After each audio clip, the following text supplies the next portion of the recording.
bit different this week. The past two vlogs, I've focused mostly on like a single day in my life and sort of walking you through all of that. But I realized that I've been doing it on Mondays, and a lot of times Mondays are just sort of like dry, like get stuff done kind of days. And I wanted to give you a little bit more of a peek into the planning for future projects that I'm doing, some of the more like experimental, exciting things. So this video will be longer because I'm giving you little glimpses into each day of the week this week. So just to confirm how boring Mondays are, I am starting the day off by doing dishes. I have such a hard time staying on top of dishes for this soap business. If you want to get started making soap, please know that the process is actually like, I don't know, 20% maybe actually making soap, and then 50% of it is doing the dishes that you made the soap with. A little bit more fun is that after this, I am packing up an order. I have so much fun just like writing out a little note to each person that orders something. So far, I would say that pretty much every order I've gotten so far, I at least generally know who the person is, or I know like how they've found me, or like what our connection is. So it's really easy for me to write notes, and I also love writing notes to people, so I end up writing something kind of long. But I start with a note, and then everything gets sort of packaged up in this process that I've worked really hard to make as eco-friendly as possible. It is not easy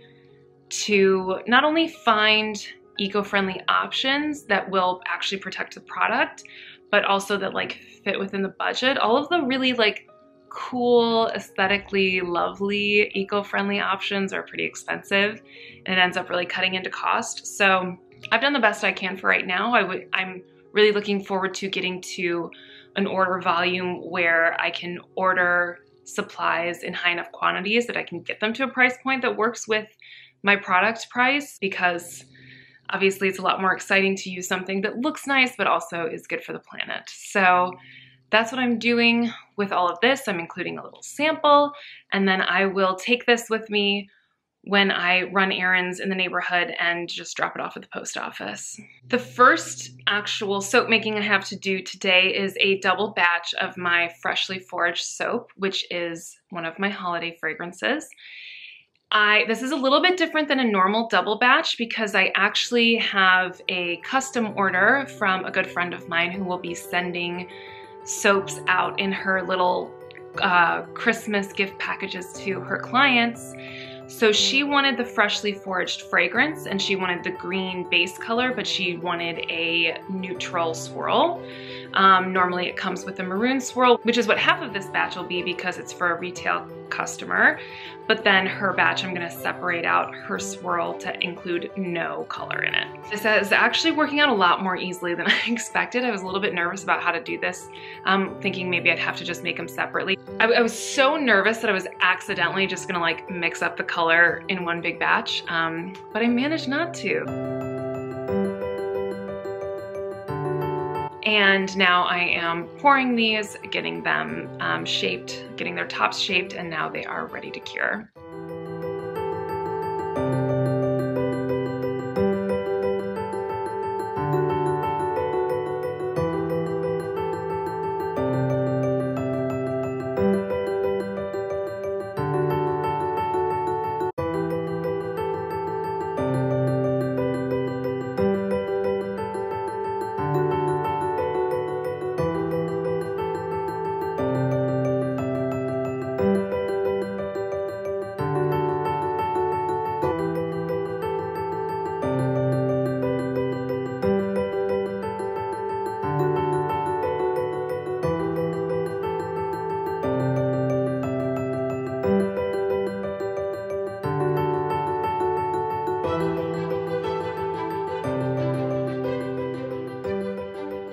I now have a single batch of my Cardamom Mocha Latte soap, which this is the last time I'll be making this one. This is actually a fall fragrance, but I was offering it up to retail clients that I initially reached out to because I wanted them the option of the fall soaps just depending on when they ordered. And I got an order for the Cardamom Mocha Latte. I will say it has probably been my most popular fall fragrance, that and the warm honey scone. So like making note that you guys really like the food scented things. I'm not saying it'll never come back because it was so popular, but I am officially out of fragrance oil. So it's not coming back for a little while because this batch used up exactly as much fragrance oil as I had left. This smells so good to make. And it's fun to make too. Fragrances that have a high vanilla content in them, they actually change color. So this soap batter is like a very light tan when you pour it, but as it cures, it turns into like a very dark chocolatey brown. That's just something that happens depending on how much vanillin, I think is what the actual chemical is called. But depending on how much of that is in the soap, in the fragrance oil, it'll change the color of the soap over time. So it's pretty cool. It is perfect with this fragrance because it does have that like chocolatey mocha smell. Looks amazing, but it also kind of looks like food. It like smells like chocolate and then looks like chocolate once it's fully cured. So you do have to warn everyone in the house that like this is soap. And then the last thing I'm sort of doing to round out the day in terms of production is that I am working on more candle testing. I had shown you guys a little bit that I was working on labels for candles, trying to figure out what the packaging is going to look like. I settled on starting with a smaller candle. The containers that I had been playing around with were for much larger wax content and just like a bigger candle. And it just feels like a little bit more overwhelming in terms of the cost of those materials and the amount of wax that I need to make a significant number of candles that size. So I'm actually starting with a smaller tin, which I think is great. I think it's really nice for the market I'm gonna end up doing. It ships really well. The fact that it has a lid, I think people will like. It just feels much more approachable and a little bit less overwhelming. So I also wanna make sure that I have 100% vegetable wax. For me, that's an important component of, again, like trying to stay as eco-friendly as possible with these products. But there are multiple types of soy wax, which is what I'm focusing on. And I had tested one kind and it poured really well and it hardened pretty well. I had to use a heat gun to like smooth out the top. And then I did my first burn test and I burnt it for, I think, 4 hours. And when it was fine with the burn, but when it solidified, I don't even know how to, it's the worst looking candle I've ever seen, which was not a precedent I wanted to hit. It was like impressive how bad it looked. I didn't know I could make it look that bad. But needless to say, that wax I think does not work with either my skill level or just the combination of things that I will be using to make these candles. So today I am testing out another soy wax, 100% soy wax.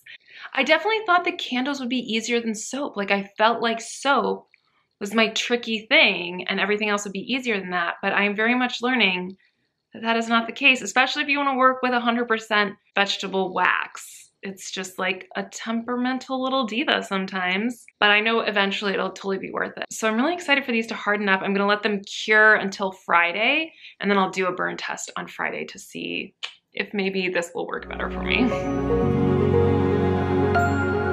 Today I'm excited because I am working on shower steamers, which I'm also hoping to have ready by the market at the end of the month. I felt like I had figured out the recipe that I wanted to do. The only trouble was that I didn't have the right mold yet. I had ordered a mold because I wanted like a puck-shaped shower steamer. So I'm waiting for the mold to come in the mail. So in the meantime, I'm just like makeshift doing it with like these silicone circle molds that I have. So it's not the prettiest thing. It's like, I don't know if you can see, it's like a little bit bumpy and uneven. It's enough hold that I can test the recipe in the shower, make sure it actually does what I want it to do. This is another sample fragrance that I used. It smells a little bit like incense. It's got that patchouli in it and also like some dried floral notes. And it's just, oof, it smells so good. Like even if you guys don't like these, I'm definitely just gonna keep making these for myself. It's really tempting to use one every time I shower, but I need to leave some to sell to people. So in the meantime, I'll just like sniff them every so often. But this was the test, and I'm happy to say that it worked really well in the shower. The other thing that came in relation to the shower steamers, and this is like, I'm so excited about this. I ordered a couple of samples from the paper tube company for packaging for the shower steamers. I want to have them in as like a 5 or 6 pack. I'm not quite sure yet how many because it depends on how many fit in the package, but these 2 little cuties came. I don't know why I think they're cute. Like I know that's like annoying to say. It's like such a girl thing to be like, look at this cute. But I genuinely think they're cute. Just like a really, I love the paper tube company. If you have anything that you can package in a paper tube, check them out. They're in Chicago too, which is great, like just down south of us. But yeah, I ordered 2 sizes because I wasn't quite sure. One is shorter but wider, and then the other one's obviously taller and skinnier. And it all sort of depended on what shape this mold for the steamers ended up being. You know, everything has measurements on the description, but you need to see it in person. And so my bath bomb, when the bath bomb mold came, looks a little bit like this. There's a bottom piece to it, but I left it downstairs. So this pushes down and then shapes it. So I knew that this was gonna be the size of the finished bomb, and it does not fit in the tall and skinny one. So that's pretty much decided it for me. So I went ahead and ordered a bunch of these little dudes, and I'm super excited for them to come because I just feel like it's just gonna be like a nice experience for the product. I have to still design the labels that'll go, I'm gonna do a label around the bottom and then one on the top. And I kind of love that, like, when you're done with all the bath bombs, like what a cute little, for like travel, you could put your jewelry in this when you like travel, throw it in your suitcase. It could be like a cute little pen cup, you know, until handwriting eventually dies out and pens are obsolete. But in the meantime, I like the idea of this sitting on somebody's desk when they're all done with it. And it'll still smell good because I feel like there'll be like remnants. It doesn't smell now. I don't know why I sniffed it then. But after it has like 5 or 6 shower steamers in it for a while, I think it'll smell really nice, and then it'll make your desk smell good. Fun planning stuff that I love to do that I wanted to bring you guys in on a little bit more.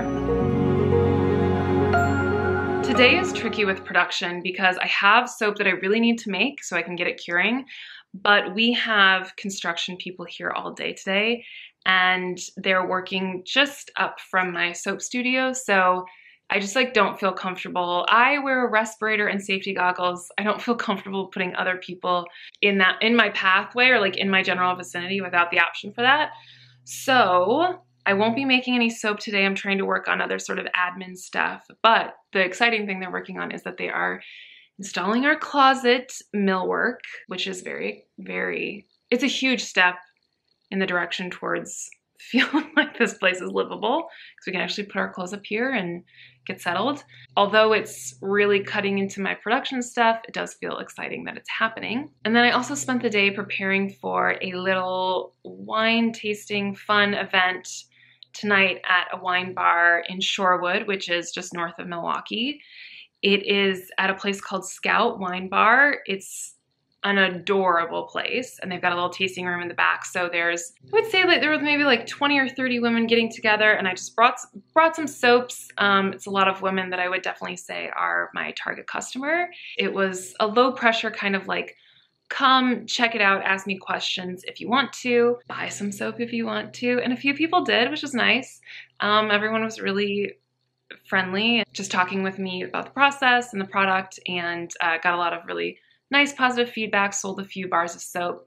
And it was just like, it was a nice like little practice of what the market's gonna be like in terms of figuring out the aesthetic for laying my things out, and then talking to people about the product and about myself and the business. So I'm really glad I did it. Now I'm exhausted and ready to go home and sleep.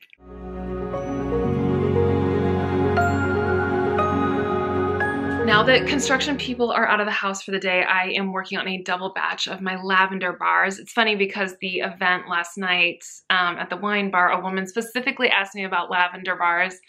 I was like, I'm so sorry, I'm out. A lot of my Bare bars, which are my year-round bars that are essential oil based and natural colorant based, I've just been selling out of them. In the like excitement of all the seasonal bars and the seasonal products, I sometimes forget that like, oh, I need to keep making the Bare bars as well. Today is a double batch of lavender bars, lavender essential oil and purple Brazilian clay to color it. It's just like a really great basic bar. If you're trying to buy a soap for someone else and you're not sure what fragrance they like, lavender is probably your safest bet because it is sort of a universally liked fragrance, especially by women from my experience. So I would definitely go with that if you're ever like not sure what to get somebody. It's also just like generally calming and a very like chill, I don't know, zen kind of fragrance, which who doesn't need that?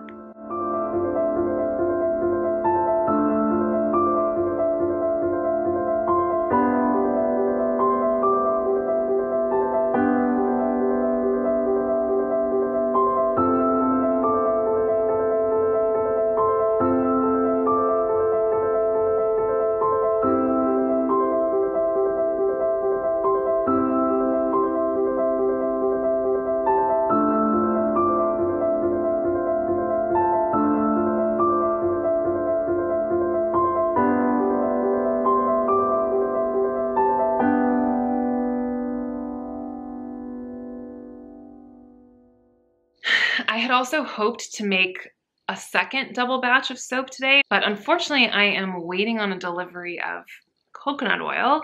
In the meantime, I am cutting a bunch of bars that I have been curing. I'm almost out of molds, so like I gotta get these soaps cut so I can make more soap. The first thing I'm gonna do though before I actually cut them is I will be steaming the tops of the soap, which sounds really weird and it looks really weird. My contractor saw me doing this. Soaps can get something called soda ash on top of them, which is, it doesn't harm the soap in any way. You could still use the soap with soda ash. It just like visually doesn't look as good. So the easiest way to get rid of them is to just like take a steamer to the top of the soap. Again, it's weird. Like, I don't know exactly why it works, but it does. So I'm starting by doing that to just make sure they're all nice and clean and pretty.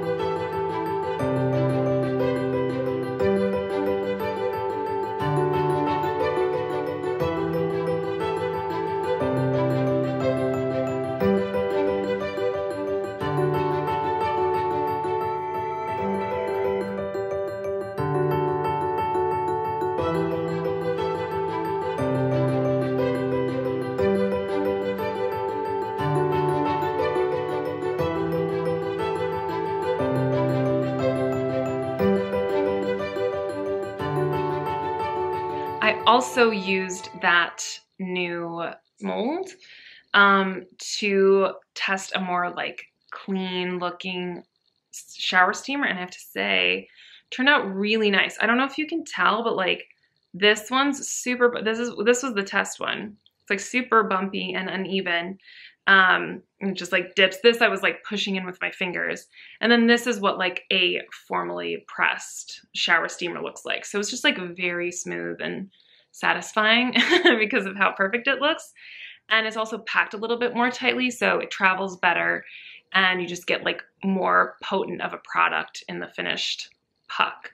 I'm very relieved that that is working and that I have that sort of figured out so I can start making these in the quantities I need to for the market.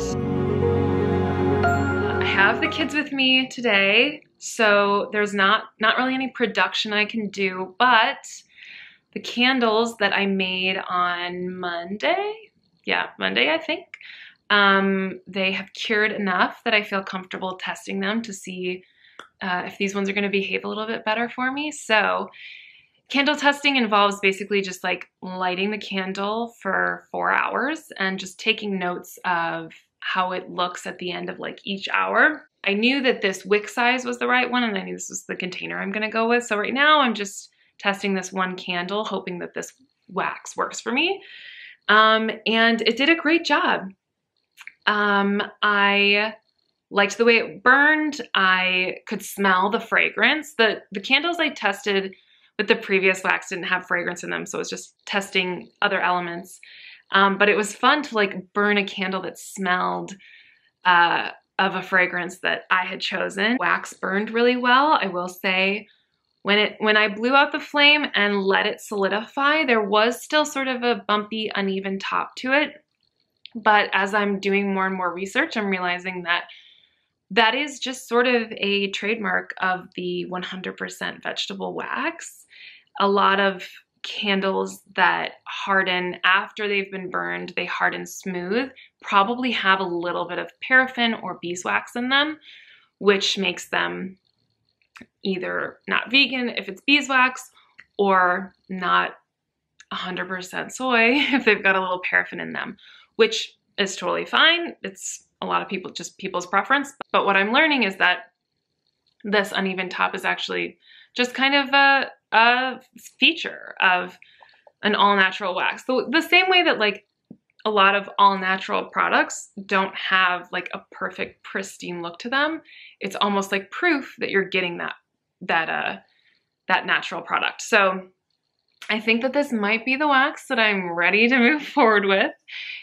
So that is a huge, huge step in the right direction, and it means that hopefully next week I can start making more candles and getting my inventory built up in time for the end of the month.